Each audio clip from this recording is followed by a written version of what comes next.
Student, स्वागत है आप सबका हमारे YouTube चैनल में। और आज के वीडियो लेक्चर में हम inverse trigonometric function class 12 part 5 लेके आए हैं।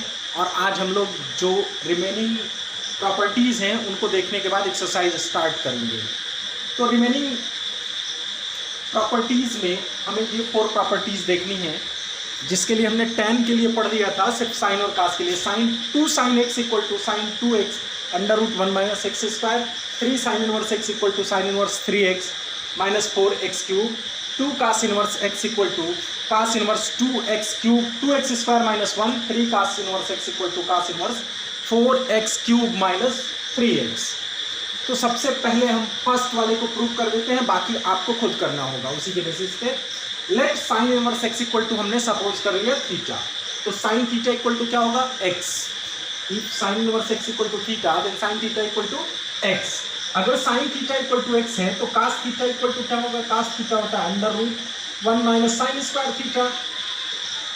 और under root 1 minus sine square theta को हम लिख सकते हैं under root 1 minus x square, क्योंकि साइन थीटा की वैल्यू क्या है, x है। तो ये कास थीटा की वैल्यू हो गई। अब हम साइन 2 थीटा का फार्मूला अप्लाई करेंगे। साइन 2 थीटा इक्वल टू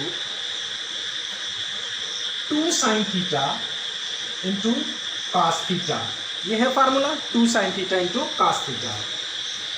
अब यहाँ वैल्यू पुट करेंगे, 2 साइन थीटा की वैल्यू x, कास थीटा की value under root 1 minus x square. तो ये साइन 2 थीटा की वैल्यू हो गई। Well since it is given that since x lies between minus 1 by root 2 to plus 1 by root 2. This implies minus 1 by root 2 से plus 1 by root 2 के बीच में लाई कर रहा है, मीन्स थीटा कहाँ लाई करेगा, theta lies between minus pi by 4 two plus pi by 4। अब हमको ले आना है इसके डोमेन में। डोमेन क्या होता है साइन थीटा का, minus pi by 2 two plus pi by 2, तो 2 से मल्टीप्लाई कर देंगे सबको। This implies 2 theta lies between minus pi by 2 to plus pi by 2, and this implies 2x under root 1 minus x square lies between minus 1 to plus 1। अगर ये minus pi by 2 से plus pi by 2 होगा तो x की value क्या आएगी, minus 1 से plus 1 के बीच आएगी।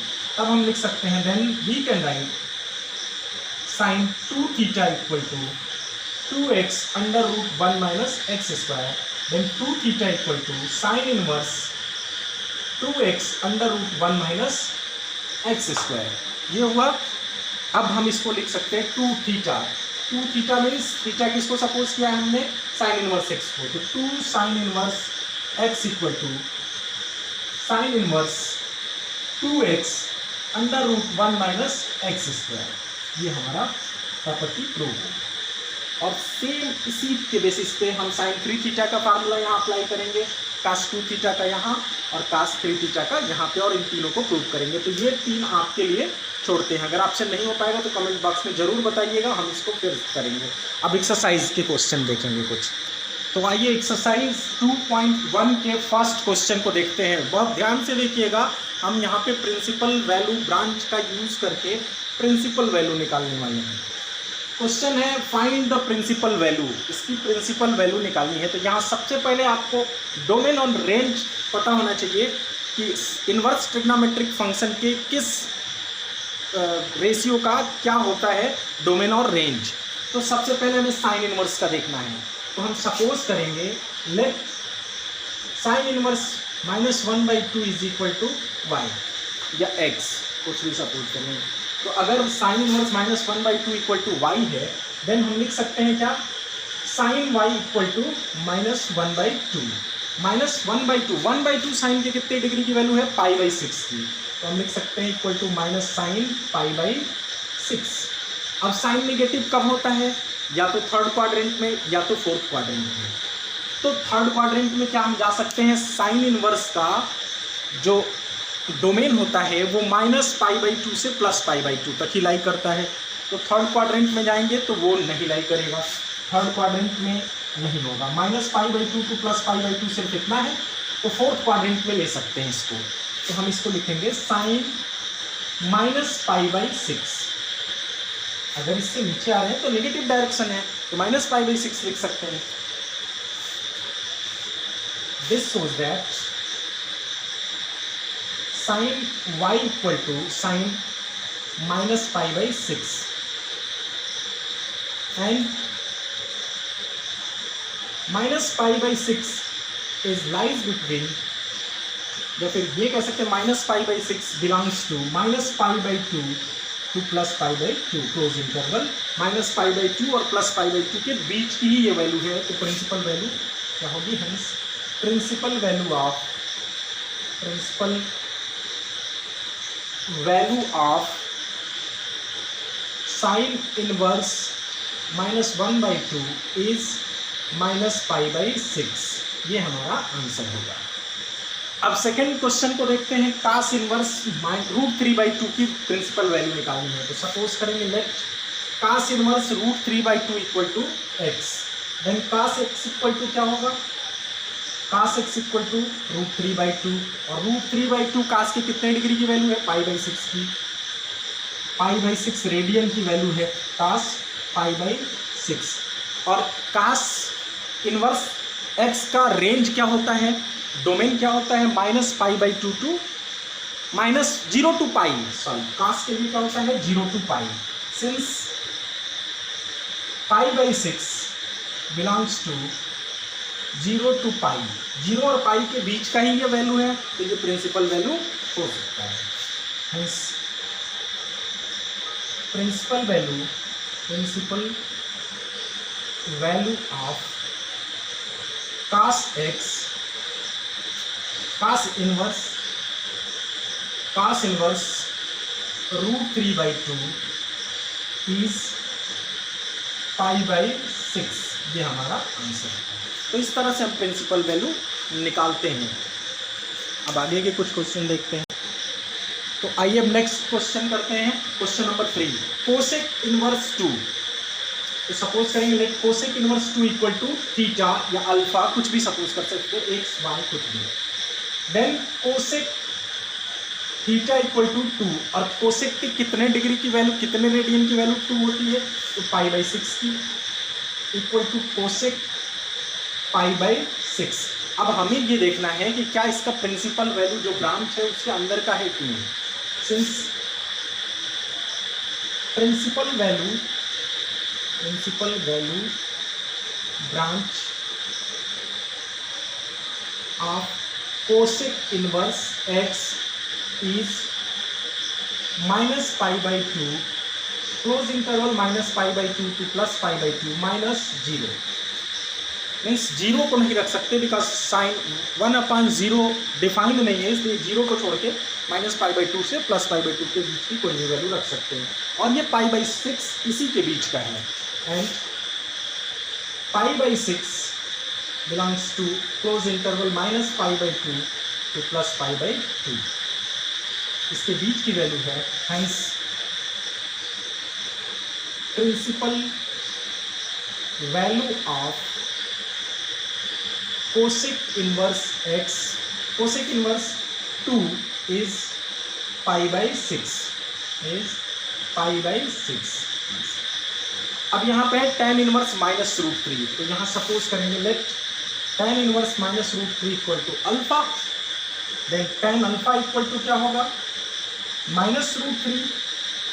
tan के कितने डिग्री की वैल्यू? π/3 की वैल्यू है, -tan π/3 इक्वल टू tan -π/3। अब tan नेगेटिव कहाँ होता है? या तो फोर्थ क्वाड्रेंट में या तो सेकंड क्वाड्रेंट में। तो tan का जो प्रिंसिपल वैल्यू ब्रांच होता है इसके रेंज का, वो होता है -π/2 टू +π/2। इसलिए हमने फोर्थ क्वाड्रेंट वाला ही माइनस वैल्यू लिया, -π/2 लिया, क्योंकि इसके रेंज में आ रहा है प्रिंसिपल वैल्यू रेंज में। ये याद होना बहुत जरूरी है, क्योंकि उसी रेंज में हम ले सकते हैं। तो इस रेंज में लेंगे, सेकंड क्वाड्रेंट वाला नहीं लेंगे।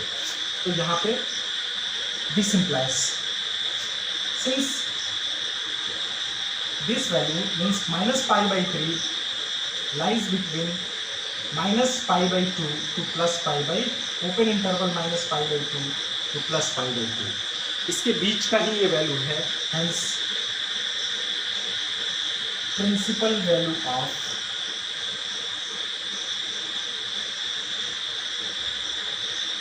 tan inverse -√3 is -π/3। ये आंसर हो गया। अब देख लेते हैं कोसेक इनवर्स -1/2, तो इसको सपोज कर लेते हैं अल्फा या थीटा, कुछ भी सपोज कर लेते हैं। Then cos theta equal to -1/2। cos negative कहाँ होता है? सेकेंड क्वाड्रेंट में होता है। तो सेकेंड क्वाड्रेंट में देख लेंगे cos नेगेटिव है तो इसकी value pi minus pi by cos π/3 की वैल्यू है ये, तो -cos π/3 लिख सकते हैं।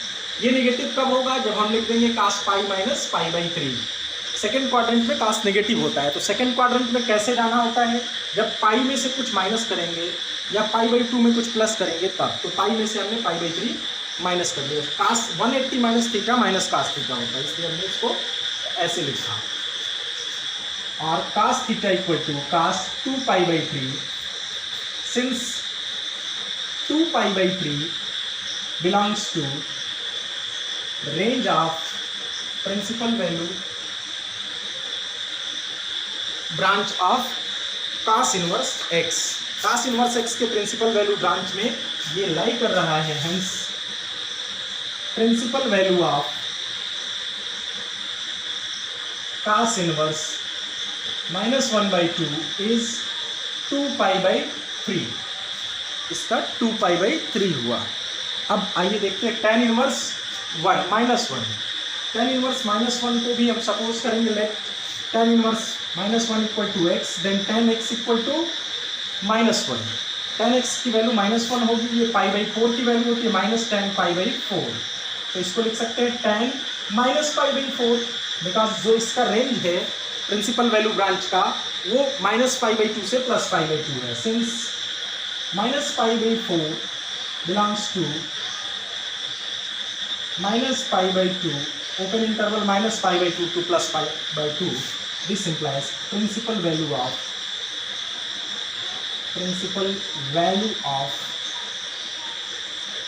tan inverse -1 is -π/4 answer. अब आगे के कुछ क्वेश्चन देखेंगे स्टूडेंट्स हम। तो स्टूडेंट्स सब प्रिंसिपल वैल्यू हमने इसीलिए आपको अच्छी तरह से निकालना सिखाया कि अब उसके आगे के क्वेश्चन हम आपको इजी वे में करना सिखा सकें। अब हम यहाँ पे डायरेक्ट प्रिंसिपल वैल्यू जो भी होगी वो रख के और वैल्यूज निकालेंगे। इसमें फाइंड द वैल्यूज। 4 क्वेश्चन हमने आपके लिए छोड़ा है, 7, 8, 9, 10। 60% क्वेश्चन प्रिंसिपल वैल्यू से रिलेटेड मैंने किया है और 40% आपके लिए छोड़ा है एनसीईआरटी का। आइए क्वेश्चन नंबर 11 देखते हैं। इसकी वैल्यू निकालनी है। तो tan इनवर्स 1 की प्रिंसिपल वैल्यू क्या होगी? अभी हमने निकालना सिखाया।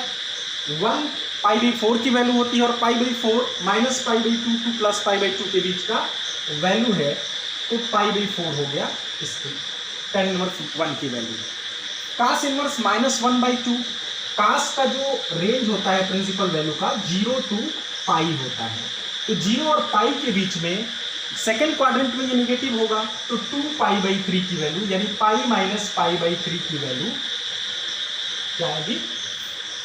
निगेटिव आएगी, -1/2। तो यहाँ 2π/3 हो गया इसकी प्रिंसिपल वैल्यू।